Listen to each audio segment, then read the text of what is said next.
দেশে শুরু হলো কোভিড টিকার বুস্টার ডোজ প্রয়োগ কার্যক্রম।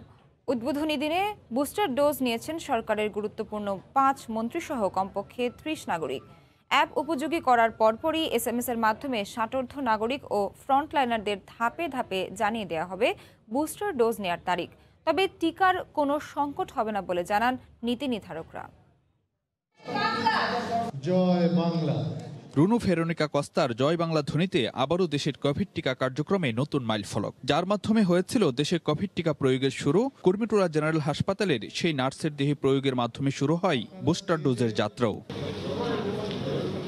উদ্বোধনী দিনে বুস্টার ডোজ নেওয়ার তালিকায় ছিলেন সরকারের 5 মন্ত্রী, ফ্রন্টলাইনার, ষাটোর্ধ্ব নাগরিক সহ 2 ডজন ব্যক্তি। দিতে পেরেছে যেন আমার খুব খুশি লাগছে। দেওয়ার সময় কোনো ব্যথা পাইনি।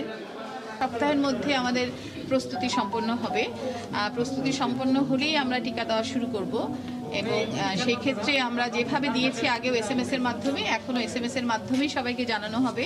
ইন্টারন্যাশনাল এক্সপার্টদের সাথে আরও যোগাযোগ রাখতে বলা হচ্ছে যে কিভাবে আপনার কোন প্রোটোকলে আমরা বুস্টারটা দিব। শিক্ষকদের, ছাত্রছাত্রীদের যেটা আমরা দিচ্ছি সেটাও চলমান থাকবে। আমাদের যে প্রোগ্রাম করি, যে প্রোগ্রামের মাধ্যমে যেটা আমরা করি সেটাও চলমান থাকবে। কোনো জায়গায় কোনো কিছু ব্যাহত হবে না। যেহেতু আমাদের যথেষ্ট বুস্টার মজুদ আছে, যথেষ্ট ঔষধ ভ্যাকসিন আছে, সুতরাং আমরা এইটা দেওয়া শুরু করেছি বুস্টারটা। আধুনিক সীমান্তরক্ষী বাহিনী হিসেবে বিজিবিকে গড়ে তোলা হচ্ছে জানিয়ে প্রধানমন্ত্রী শেখ হাসিনা বলেছেন, এই বাহিনী এখন ত্রিমাত্রিক। সকালে বিজিবি দিবসে পিলখানায় আয়োজিত অনুষ্ঠানে গণভবন থেকে ভার্চুয়ালি যুক্ত হয়ে একথা বলেন তিনি। সরকার প্রধান বলেন, দেশপ্রেম ও সততা নিয়ে দায়িত্ব পালন করতে হবে। কোনো অবস্থাতেই যেন বাহিনীর চেইন অফ কমান্ড বা শৃঙ্খলায় ব্যাঘাত না ঘটে, সেদিকেও বিশেষভাবে নজর দেওয়ার নির্দেশ দেন শেখ হাসিনা।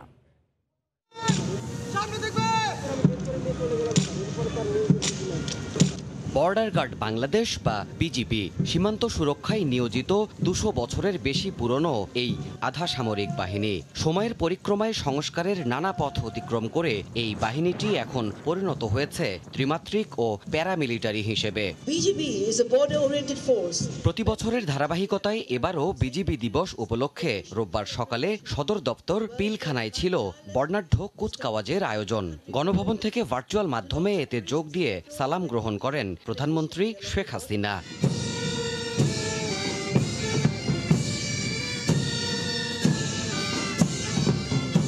অনুষ্ঠানে এই বাহিনীর উন্নয়নে সরকারের পদক্ষেপ তুলে ধরে বক্তব্য রাখেন সরকার প্রধান। তিনি বলেন, আধুনিক সীমান্তরক্ষী বাহিনী হিসেবে বিজিবিকে গড়ে তুলতে সব কাজ অব্যাহত রেখেছে সরকার। জানান, সীমাবদ্ধতা সত্ত্বেও সফলতা কম নয় বিজিবির। বিজিবি এখন জল, স্থল ও আকাশ পথে দায়িত্ব পালন করতে সক্ষমতা অর্জন করেছে। হেলিকপ্টার সংযোজনের মাধ্যমে বাহিনীকে আমরা ত্রিমাত্রিক বাহিনীতে হিসেবে গড়ে তুলেছি। এ বাহিনীকে আধুনিকায়নের লক্ষ্যে ঝুঁকিপূর্ণ সীমান্তে smart digital surveillance and technical response system স্থাপন ও সম্প্রসারণ করা হয়েছে। সীমান্ত রক্ষার পাশাপাশি অভ্যন্তরীণ আইন শৃঙ্খলা রক্ষায় বিজিবির ভূমিকার প্রশংসা করেন প্রধানমন্ত্রী। স্মরণ করিয়ে দেন বাহিনীর শৃঙ্খলা রক্ষার দায়িত্ব সম্পর্কেও। সীমান্তে নিরাপত্তা রক্ষা সহ চোরাচালান, মাদক পাচার ও নারী শিশু পাচার রোধে আপনারা সফলতার সাথে দায়িত্ব পালন করে যাচ্ছেন। আভ্যন্তরীণ আইন শৃঙ্খলা রক্ষা ও দেশ গঠনমূলক কাজে আপনাদের ভূমিকা প্রশংসনীয়। দেশপ্রেম, সততা, শৃঙ্খলা নিয়ে নিজ নিজ দায়িত্ব পালন করবেন। কখনো শৃঙ্খলা ব্যাঘাত ঘটাবেন না, তাতে নিজেদেরই ক্ষতি হবে। চেইন অফ কমান্ড মেনে চলবেন। কর্তৃপক্ষের আদেশ মেনে চলা প্রতিটি শৃঙ্খলা বাহিনীর অবশ্য কর্তব্য। পরে বিজিবি দিবস উপলক্ষে বিশেষ অবদানের স্বীকৃতি স্বরূপ 8 বিজিবি সদস্যকে প্রধানমন্ত্রীর পক্ষে পদক তুলে দেন স্বরাষ্ট্রমন্ত্রী। শুভ উদ্বোধন ঘোষণা করছি। এছাড়া পিলখানায় নবনির্মিত সীমান্ত সম্মেলন ভবনের আনুষ্ঠানিক উদ্বোধন ঘোষণা করেন প্রধানমন্ত্রী। সবশেষ বিজিবিতে সংযোজিত বিভিন্ন সরঞ্জাম, বুলেট প্রুফ এপিসি, এটিভি সহ সীমান্ত রক্ষার আধুনিক কৌশল সম্পর্কেও বিভিন্ন প্রদর্শনীর মাধ্যমে তুলে ধরা হয় বাহিনীর সক্ষমতা। দেবাশিস রায়, সময় সংবাদ, ঢাকা। প্রায় 4 বছর পর বাংলাদেশ থেকে আবারও কর্মী নিতে সমঝোতা স্মারকে সই করেছে মালয়েশিয়া। কুয়ালালামপুরে আজ দুপুরে এই স্মারকে স্বাক্ষর করেন বাংলাদেশের প্রবাসী কল্যাণ ও বৈদেশিক কর্মসংস্থান মন্ত্রী ইমরান আহমদ এবং মালয়েশিয়ার মানব সম্পদ মন্ত্রী এম সারাভানান। সর্বনিম্ন মজুরি প্রায় 25,000 টাকা বলে জানিয়েছেন প্রবাসী কল্যাণমন্ত্রী। দেশটিতে নেয়ার সব খরচ বহন করবেন নিয়োগকর্তা। কুয়ালালামপুর থেকে মোহাম্মদ আব্দুল কাদেরের রিপোর্ট। মালয়েশিয়ায় প্রায় 4 বছর ভিসা বন্ধ থাকার পর আবারও কাজের সুযোগ মিলতে যাচ্ছে বাংলাদেশিদের। কর্মী নিতে রোববার কুয়ালালামপুরে সমঝোতা স্মারকে সই করেন বাংলাদেশের প্রবাসী কল্যাণ ও বৈদেশিক কর্মসংস্থান মন্ত্রী ইমরান আহমদ এবং মালয়েশিয়ার মানব সম্পদ মন্ত্রী এম সারাবানান। চুক্তিতে কর্মীদের বাধ্যতামূলক বিমাসহ বেশ কিছু বিষয় অন্তর্ভুক্ত করা হয়েছে। বৃক্ষরোপণ, বাগান, কৃষি, উৎপাদন, পরিষেবা, খনি ও খনন, নির্মাণ এবং গৃহকর্মী নিয়োগের জন্য উন্মুক্ত হবে বলে জানিয়েছেন মালয়েশিয়ার মানব সম্পদ মন্ত্রী। মালয়েশিয়ায় সর্বনিম্ন মজুরি 1200 রিঙ্গিত হবে বলে জানিয়েছেন প্রবাসী কল্যাণ মন্ত্রী। দুর্নীতিসহ নানা অভিযোগ তুলে 2009 সালে বাংলাদেশ থেকে কর্মী নেওয়া বন্ধ করে দেয় মালয়েশিয়া। এরপর 2018 সালে প্রবাসী এক বাংলাদেশি ব্যবসায়ীর নেতৃত্বে মালয়েশিয়ার স্বরাষ্ট্র মন্ত্রণালয়ের সঙ্গে যোগ সাজশে একটি চক্র 10 এজেন্সিকে নিয়ে সিন্ডিকেট করে শ্রমিকদের কাছ থেকে 2 বছরে 200 কোটি রিঙ্গিত হাতিয়ে নেওয়ার অভিযোগ ওঠে। আবারও বন্ধ হয়ে যায় জনশক্তি রপ্তানি। গেল সপ্তাহে মালয়েশিয়ার মন্ত্রিসভার বৈঠকে বাংলাদেশ থেকে আবারও শ্রমিক নেওয়ার সিদ্ধান্তে অনুমোদন দেওয়া হয়। এরই প্রেক্ষিতে মালয়েশিয়া সরকারের আমন্ত্রণে রোববার ভোরে মালয়েশিয়ায় পৌঁছান প্রবাসী কল্যাণ ও বৈদেশিক কর্মসংস্থান মন্ত্রী ইমরান আহমদ সহ বাংলাদেশের প্রতিনিধি দল। মোহাম্মদ আব্দুল কাদের, সময় সংবাদ, কুয়ালালামপুর, মালয়েশিয়া। করোনাকালে আবাসন খাতে প্রায় 20,000 কোটি টাকা অপ্রদর্শিত অর্থ বিনিয়োগ হয়েছে। আবাসন মালিকদের সংগঠন রিহ্যাব বলছে ইতোমধ্যে বেশিরভাগ রেডি ফ্ল্যাট বিক্রিও হয়ে গেছে। এদিকে ড্যাব বাস্তবায়নের উদ্যোগ এবং নির্মাণ সামগ্রীর দাম বাড়ায় শিগগিরই ফ্ল্যাটের দাম বাড়বে বলে জানানো হয়। রাজধানীর একটি হোটেলে রিহ্যাব ফেয়ার 2021 উপলক্ষে সংবাদ সম্মেলনে কথা জানায় রিহ্যাব। করোনা মহামারীর ধাক্কায় আয় সংকটে রয়েছে সাধারণ মানুষ, বেসামাল বিভিন্ন শিল্প খাত। তবে এর মধ্যেও সুবাতাস বইছে দেশের আবাসন খাতে। ব্যবসায়ীরা বলছেন মালয়েশিয়া কিংবা কানাডার বেগমপাড়ায় টাকা পাচার বন্ধে বাজেটে অপ্রদর্শিত অর্থ ফ্ল্যাট ও প্লট কেনায় বিনিয়োগের সুযোগ দিয়েছে সরকার। এরই প্রভাবে করোনার মধ্যেও আবাসন খাতে দেদারসে বিনিয়োগ হয়েছে কালো টাকা। অবস্থায় এমন যে বর্তমানে অবিকৃত রেডি ফ্ল্যাট খুঁজে পাওয়া কঠিন। এটা 20,000 কোটি টাকা একেবারেই যে অ্যাকুরেট আমাদের মধ্যে এসেছে তা না, এটা সবকিছু মিলাই একটা ইনভেস্টমেন্ট হয়েছে, বাট মেজর একটা অংশ আমাদের মধ্যে এসেছে। এই অপ্রদর্শিত অর্থগুলো তো আমরা তো ডিস্ট্রয় করে দিতে পারি না, বা আমরা এমন কোনো পথ আমরা খোলা রাখতে পারি না যে এগুলো বেগমপাড়ায় চলে যায়। তবে এই খাতের অগ্রগতি ধরে রাখা নিয়ে শঙ্কায় ব্যবসায়ীরা। ইতোমধ্যে বাজারে বেড়ে গেছে সিমেন্ট ও রড সহ বিভিন্ন সামগ্রীর দাম। এতে নির্মাণ ব্যয় বেড়েছে 15% মতো। এছাড়া ঢাকা মহানগর এলাকায় বিশদ অঞ্চল পরিকল্পনা ড্যাব বাস্তবায়নের উদ্যোগ নেওয়া হয়েছে। এতে প্রতিটি ভবনে কমবে ফ্ল্যাট সংখ্যা। যে রড আমরা কিনতাম হলো 52,000 টাকা, সেটা এখন চলছে 82,000 টাকা। একটি বিল্ডিং এ যদি আমরা 8 তলা অথবা 10 তলা পাই, সেখানে যদি একটি ইউনিট করি সেখানে 8টা ফ্ল্যাট পেতাম। এখন যদি সেখানে 7টা অথবা 6টা পাই, নির্মাণ খরচ কিন্তু আমার ঠিকই থাকবে, কিন্তু আমার নাম্বার অফ ফ্ল্যাট কমে যাবে, সেখানে কিন্তু কস্টটা বেড়ে যাবে। সংবাদ সম্মেলনে জানানো হয় আগামী 23 ডিসেম্বর থেকে রাজধানীর বঙ্গবন্ধু আন্তর্জাতিক সম্মেলন কেন্দ্রে 5 দিন ব্যাপী অনুষ্ঠিত হতে যাচ্ছে রিহ্যাব ফেয়ার। শুভ খান, সময় সংবাদ, ঢাকা। চট্টগ্রামের ফুসফুস সিআরবিকে বাঁচাতে একমত হয়েছে দল মত নির্বিশেষে সাধারণ মানুষ। গত 7 মাস ধরে নানা ব্যানারে প্রতিবাদ হচ্ছে এখানে বেসরকারি হাসপাতাল নির্মাণের বিরুদ্ধে। সেই প্রতিবাদী মিছিলে সামিল এবার শিল্পীরাও। সিআরবি রক্ষায় 21 শিল্পী তাদের শিল্পকর্ম ও পারফরমেন্স নিয়ে রাজধানীর বেঙ্গল আর্ট গ্যালারিতে আয়োজন করেছে এক ব্যতিক্রমী প্রতিবাদী প্রদর্শনী। নগরায়নের অপরিমাণ দর্শিতে প্রকৃতির অনেক দান হারিয়ে নিঃস্ব হচ্ছে বন্দরনগরী চট্টগ্রাম। সিআরবি ভবনকে ঘিরে মাথা উঁচু করে দাঁড়িয়ে আছে কয়েকশো শতবর্ষী গাছ, ছোট বড় পাহাড় টিলা আর নজরকাড়া বাংলো। তাই নগরবাসীর কাছে শহরের এই স্থানটি ফুসফুস হিসেবেই পরিচিত। সেই ফুসফুসকে ধ্বংস করে হাসপাতাল নির্মাণের বিরুদ্ধে সোচ্চার চট্টগ্রামের সর্বস্তরের মানুষ। এবার সেই প্রতিবাদ জাতীয়ভাবে চিত্রকর্ম ও পারফরমেন্সের মাধ্যমে দেশের মানুষের কাছে তুলে ধরলেন 21 শিল্পী, যার মর্মবেদনা সিআরবির গণ্ডি পেরিয়ে দেশব্যাপী। প্রদর্শনীতে প্রকৃতিকে বাঁচিয়ে রাখার অঙ্গীকার ব্যক্ত হয়েছে একান্ত নিজস্ব শিল্প ভাষায়। আমার ছবিতে পোয়েটিক হিসেবে আমি মেঘটাকে সবুজ রঙে বর্ণিত করেছি, সেখানে দেখানো হয়েছে যে সবুজ মেঘ হয়ে উড়ে চলে যাচ্ছে। প্রকৃতিকে জিজ্ঞেস করি না আসলে প্রকৃতি কি চাচ্ছি বা প্রকৃতি কি বলতে চাচ্ছে। প্রকৃতি পরিবেশ এটাকে রক্ষা করা সবচেয়ে ইম্পর্ট্যান্ট একটা বিষয়। চট্টগ্রামের সর্বস্তরের মানুষ এই প্রতিবাদ করছে, আমরাও শিল্পীরাও মনে করলাম যে আমরাও এই বিষয়টিকে নিয়ে ছবি আঁকবো। পূর্ণাঙ্গ একটা হাসপাতাল করার জন্য অনেক জায়গা রয়েছে, সেখানটায় ওনারা চলে যাক। কোনো ক্রমেই এখানে কোনো বাণিজ্যিক স্থাপনা হওয়ার কোনো সুযোগ নাই, আমরা আন্দোলন চালিয়ে যাচ্ছি। রেলওয়ে কর্তৃপক্ষ সিআরবি এলাকায় সরকারি বেসরকারি অংশীদারিত্বে 500 শয্যা বিশিষ্ট হাসপাতাল নির্মাণের প্রকল্প গ্রহণ করেছে, যার বিরোধিতা করে প্রতিবাদ হয় বন্দরনগরী চট্টগ্রাম সহ দেশে বিদেশে। ফেরদৌস লিপি, সময় সংবাদ, চট্টগ্রাম। যুক্তরাষ্ট্রে আলোচনার তুঙ্গে আইনস্টাইনের সঙ্গে তুলনা করা 9 বছরের বাংলাদেশি অধ্যাপক সুবর্ণ বাড়ি নিজেকে 2048 সালে যুক্তরাষ্ট্রের প্রেসিডেন্ট প্রার্থী ঘোষণা করেছেন তিনি। লস অ্যাঞ্জেলেসে স্থানীয় সময় রোববার বিকেলে বিজয়ের সুবর্ণ জয়ন্তীর অনুষ্ঠানের মাধ্যমে আনুষ্ঠানিক প্রচারণা শুরুর কথা জানিয়েছেন এই বিস্ময় বালক। তার এমন ঘোষণা ব্যাপক সাড়া ফেলেছে বিশ্বজুড়ে। এর আগে ফুলারটন বিশ্ববিদ্যালয়ে তাকে সংবর্ধনা দেওয়া হয়। যুক্তরাষ্ট্র থেকে লস্কর আল মামুনের রিপোর্ট। বয়স তাঁর মাত্র 9 বছর। ধমনীতে বইছে বাঙালির রক্ত। যে বয়সে অন্য সব শিশু কার্টুন কিংবা ভিডিও গেমস নিয়ে মেতে থাকে, সে তখন অনায়াসেই সমাধান করে ফেলে জটিল সব গণিতের সমস্যা। পিএইচডি স্তরের অঙ্ক কিংবা বিজ্ঞানের নানান সমস্যার সমাধান তার কাছে মামুলি ব্যাপার। আর সে কারণেই মানব সভ্যতার ইতিহাসে সবচেয়ে কম বয়সী অধ্যাপক সে। নাম তার প্রফেসর সুবর্ণ আইজাক বাড়ি।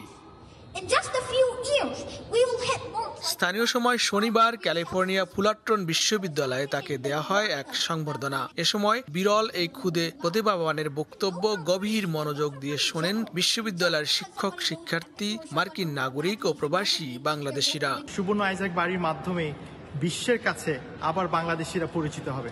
একটা ইউনিভার্সিটির মতো এত মান করার, নাম দামি ইউনিভার্সিটির একটা মহা একটা সম্মান সে আজকে নিয়ে গেল এখান থেকে। অন্যান্য বিষয় সম্বন্ধে যে জ্ঞান রাখে, ম্যাথামেটিক্স সহ, সেই জ্ঞান আমাদের একজন পূর্ণবয়স্ক প্রফেসরও রাখেন। লস অ্যাঞ্জেলেসের স্থানীয় সময় রোববার বাংলার বিজয় বহর আয়োজিত মহান বিজয়ের সুবর্ণ জয়ন্তীর উৎসবের প্রধান অতিথি হিসেবে বক্তব্য দেওয়ার মাধ্যমে 2048 সালে যুক্তরাষ্ট্রের প্রেসিডেন্ট প্রার্থী হিসেবে আনুষ্ঠানিক প্রচারণা শুরু করবেন সুবর্ণ। এর আগে চলতি বছরে দক্ষিণ আফ্রিকার ভিঞ্চি ইনস্টিটিউট থেকে দ্য ভিঞ্চি পুরস্কার বিজয়ী হয়ে 24 অক্টোবর আফ্রিকা থেকে নিউ ইয়র্কে ফিরেন তিনি। সেখানে বিশ্ববিদ্যালয়ের পক্ষ থেকে ডক্টর এইচ.বি. ক্লোপার প্রফেসর সুবর্ণ আইজাককে লাল গালিচা সংবর্ধনা দেন। দ্য ভিঞ্চি লরিয়েট পুরস্কার গ্রহণকালে পিএইচডি গ্রাজুয়েশন অনুষ্ঠানে দেয়া এক বক্তৃতায় 2048 সালে যুক্তরাষ্ট্রের প্রেসিডেন্ট পদে প্রতিদ্বন্দ্বিতা করার ঘোষণা দেন প্রফেসর সুবর্ণ আইজাক বাড়ি। লস্কর আল মামুন, সময় সংবাদ, ক্যালিফোর্নিয়া, যুক্তরাষ্ট্র। বিচ্ছিন্ন ঘটনার মধ্য দিয়ে চলছে কলকাতার সিটি কর্পোরেশনের ভোট গ্রহণ। করোনা বিধি মেনে নেওয়া হচ্ছে ভোট। সকাল থেকে ভোটাররা তাদের গণতান্ত্রিক অধিকার প্রয়োগ করছে। তবে বেশ কিছু স্থানে ভোট গ্রহণ নিয়ে অভিযোগ তুলেছে বিরোধী বিজেপি শিবির। যদিও শাসক তৃণমূল কংগ্রেস উড়িয়ে দিয়েছে এসব অভিযোগ। বিশ্বজিৎ দাসের ক্যামেরায় সুব্রত আচার্যের রিপোর্ট। চলতি বছরের মে মাসেই এক দফায় ভোট দেখেছে কলকাতা সহ পশ্চিমবঙ্গবাসী। বিধানসভার পর কলকাতার ভবানীপুর উপনির্বাচনও দেখেছেন নগরের বাসিন্দারা। পরপর দুটো ভোটের পর আবারও নির্বাচন। এবার ভোট হচ্ছে কলকাতা সিটি কর্পোরেশনে। স্থানীয় সময় সকাল 7টা থেকে শুরু হওয়া এই ভোট গ্রহণ কোনো রকম বিরতি ছাড়াই চলবে সন্ধে 6:30 পর্যন্ত। নির্বাচন কমিশন জানায় করোনা বিধি মেনেই চলছে সব কার্যক্রম। আর যে কোনো বিশৃঙ্খল পরিস্থিতি নিয়ন্ত্রণে তৎপর রয়েছে কলকাতা পুলিশ। চলমান ভোটে সার্বিক পরিস্থিতি নিয়ে খুশি ভোটাররা। লাইনে দাঁড়াতে হয়নি, মোটামুটি ফাঁকাই আছে এবং খুবই ধীরে সুস্থেই ভোট দিলাম। তো শান্তিপূর্ণ ভোট হয়েছে, কোনো লাইনও পড়েনি, কোনো ঝামেলাও নেই। মাস্ক দিয়েছে, স্যানিটাইজ করে দিয়েছে, সব দিয়েছে। আমাদের এখানে শান্তিপূর্ণভাবে ভোট হয়, গন্ডগোল হয়। এই উৎসব যেন একদম শান্তিতে হয়, এই উৎসব যেন মানুষের রক্তে রক্তাক্ত না হয়।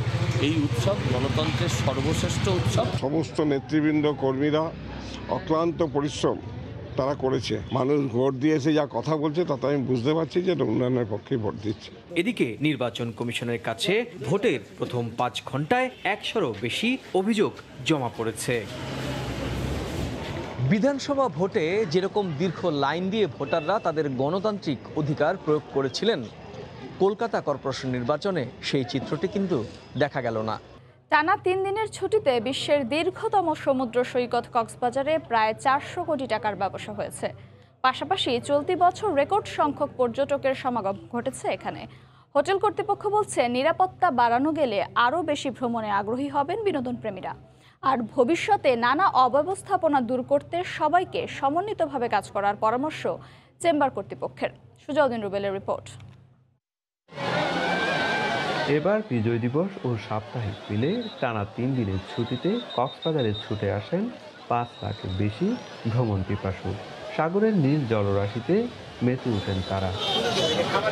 পাশাপাশি কেনাকাটায় ব্যস্ত ছিলেন সৈকত পাড়ে বার্মিজ পণ্যের দোকান, আচার, সুটকি ও শামুক ঝিনুকের দোকানে। ফলে ব্যস্ত সময় পার করেছেন দোকানদাররাও। ব্যবসা কিনা ভালো হইতেছে আমাদের। এখন আমরা 2-3 দিনে 70-80, কেউ 1 লাখ টাকারও ব্যবসা করেছে 3 দিনে। টানা ছুটিতে 4.5 শতাধিক hotel, motel, resort, guest house ও কটেজ ছিল মানুষের ঠাসা। অনেকে রুম না পেয়ে রাত্রি যাপন করেছেন বাসে। প্রশাসন অবশ্যই আছে পজিটিভ এবং টুরিস্ট পুলিশও আছে পজিটিভ। আমার মনে হয় তাদের আরেকটু লোকবল বাড়ালে কিন্তু তারা কিন্তু জিনিসটাকে কিন্তু আরও এক্সপ্লোর করতে পারে। আর চেম্বারের পরিচালক জানালেন, রেকর্ড পর্যটক আগমনে 3 দিনে 400 কোটি টাকার ব্যবসা হয়েছে। আর অব্যবস্থাপনা দূর করতে সবাইকে সমন্বয় করার পরামর্শ তার। এবারে মিসম্যানেজমেন্টটা এটা অনাকাঙ্ক্ষিত, আশা করি ভবিষ্যতে যাতে এটা না হয়। পর্যটন নগরী কক্সবাজারে সৈকতের পার ঘেঁষে রয়েছে 1000-এর বেশি বার্মিজ পণ্যের দোকান। রয়েছে সহস্রাধিক ফটোগ্রাফার, ওয়াটার ও বিচ ব্যাগ চালক, কিটকট ব্যবসায়ী এবং হকার। বেনাপোল বন্দরের গুরুত্ব বিবেচনা করে চালু হয় অত্যাধুনিক বেনাপোল এক্সপ্রেস ট্রেনটি। কিন্তু ইন্দোনেশিয়ার তৈরি বগি পরিবর্তন করে নিম্নমানের রেল কোচ দেয়ায় ক্ষুব্ধ যাত্রীরা। প্রশ্ন উঠেছে সেবার মান নিয়েও। এছাড়াও সময়সূচি নিয়েও ভোগান্তি পোহাতে হচ্ছে সাধারণ মানুষকে।